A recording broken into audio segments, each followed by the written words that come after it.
Sveikinu atvykus šiandieną į šią paskaitą.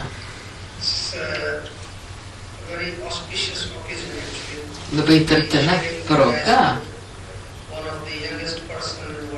dalintis šito darbo su vienu iš jauniausių žmonių pasaulyje, tai yra už to pasaulio čempionu, ponu Čekuoliu. Ir jums pasisekė, kad su jumis ne tik tai vienas yra jauniausias žmogus, bet du jauniausi žmonės. Jiems 78, o man bus 76 po kelių mėnesių. 76 bus už kelių mėnesių man. Taip, kad jūs turite čia du senukus. Ir jis pasakojo tą nuostabų pasakojimą apie savo patyrimą, apie Ajurvedą.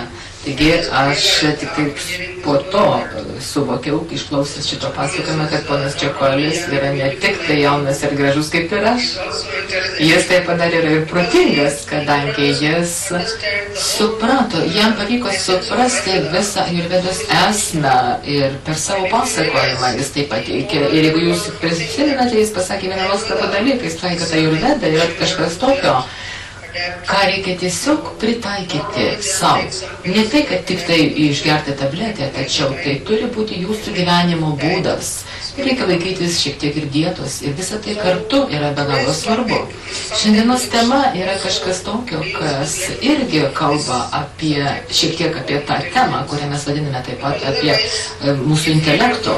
Nes jeigu jis nebūtų savo intelekto, savo proto pasitelkęs, tai jis būtų kaltinęs Ajurvedą, jis būtų sakęs, kad bevertė tą Ajurvedą, kad dėl jos čia man dabar beveik tas jau buvo smūgis ištikęs ir taip toliau vos nemirtis. Jis buvo protingas šią prasme ir labai teisingai jisai padarė išvadoje, kad nebūtinai jisai perėjo prie Ajurvedos dėl šito, bet todėl, kad maistas, kuris ir kad tai padėjo jam, kad jis perėjo prie Ajurvedos, bet maistas, kurį jisai valgė ir taip pat saulė tada ypatingai, kada toj Kretoje, visą tai didelį didelį kraujo spaudimą sukėlė ir visą tai būtų įveikę, jeigu jis būtų gėręs tos modernius vaistus, tai nesusijęs su Ajurveda. Labai daug žmonių, kurie geria daugybę tų tablečių kiekvieną dieną dėl ten kraujo spaudimo ir tų dalykų, jos irgi ištinka iš širdies smūgis ir insultas ir kartais yra labai paprasta, kai iš tikrųjų nesupranti visumos. Ir tada tu kaltini tą Ajurvedą, tarkim, šiuo atveju. O kad ir Ajurveda niekam tikusi, kad jinai bevertė, kad jinai neduoda jokio rezultato ir labai dažnai žmonės patenka į tokius pastus, į tokį neteisingą suvokimą. Ir išklausęs šito pasakojimo, aš norėčiau susijęti jį su šiandienos tema. Tai labai graži tema, kaip būti sveiku ir laimingu. Ir aš turiu tą programą, kur tema užrašyta ir ten parašyta, kad yra 3 dalykai, kuriuos jums būtų įdomiausia sužinoti arba gauti atsakymus iš tuos 3 klausimus. Kaip išžiūrėti skirtumą tarp to, ką mes galime lengvai pakeisti savo gyvenime ir tarp to, ko mes negalime pakeisti. Labai gražus klausimas, nes iš tikrųjų labai gyvenime daug yra gražių dalykų, kurių mes negalime pakeisti. Pavyzdžiui, sniegas šį rytą iškritęs. Bent jau aš nesitikėjau, aš iš tikrųjų net šilto kokio drabužio neatsivežiau, aš nepagalvojau, kad taip anksti pradės snigti. Taigi yra tam tikri dalykai, kurių mes negalime pakeisti, tai kas mus supa mūsų gyvenime.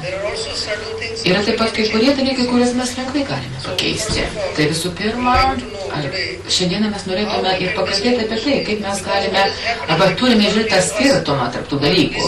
Nes yra taip, kad mes visą laiką sugaištame tam, kad norime pakeisti tai, ko pakeisti negalima. Ir čia yra ta didžiulė problema. Taigi yra tam tikri dalykai, kurių mes iš tikrųjų faktiškai nesuprantame. Mes nesuprantame, ar mes tai galime pakeisti, ar mes negalime. Taigi tie dalykai, kurių mes negalime pakeisti, negaiškit laiko, neskirkit pastangų tam.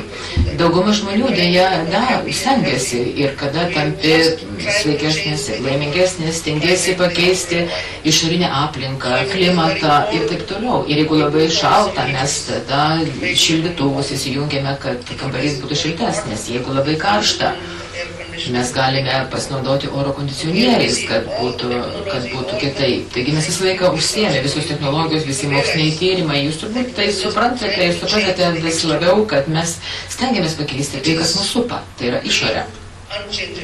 O tai nėra pakeičiama, arba be galo sunku. Ir nors mes dedame daugybę pastangų, įvairiausius mechanizmus gaminame, bet tai mums neduoda to, ką mes norime gauti, ką norime daryti. O jeigu tai būtų, tai mes jau dabar būtume laimingi, nes tiek daug pažangos jau yra padaryta. Kiekvienais metais mes matome, kad yra vis nauji kažkokie tai mechanizmai, įvairios naujos priemonės, naujos technologijos.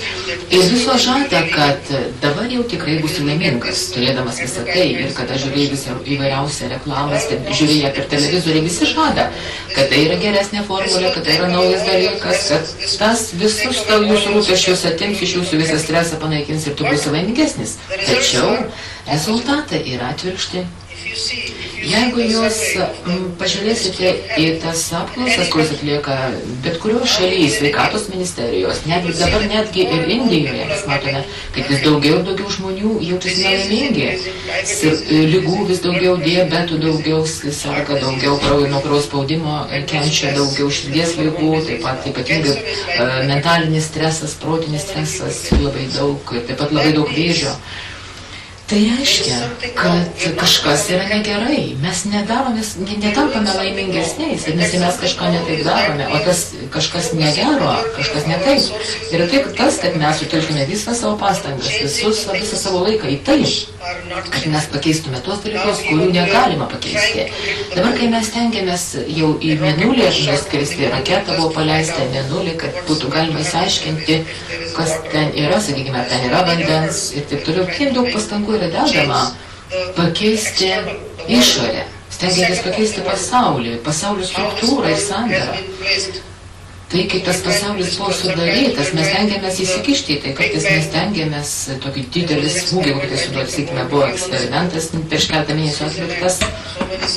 Tiek daug mokslininkų susirinko, ir Šveicarijoje jie tiesiog kalbėjo apie tai, kad kas darosi su žeme ir kokią galima įtaką padaryti. Tai yra viena ta tokia dalis, kai mes stengiamės tiek daug ko pakeisti.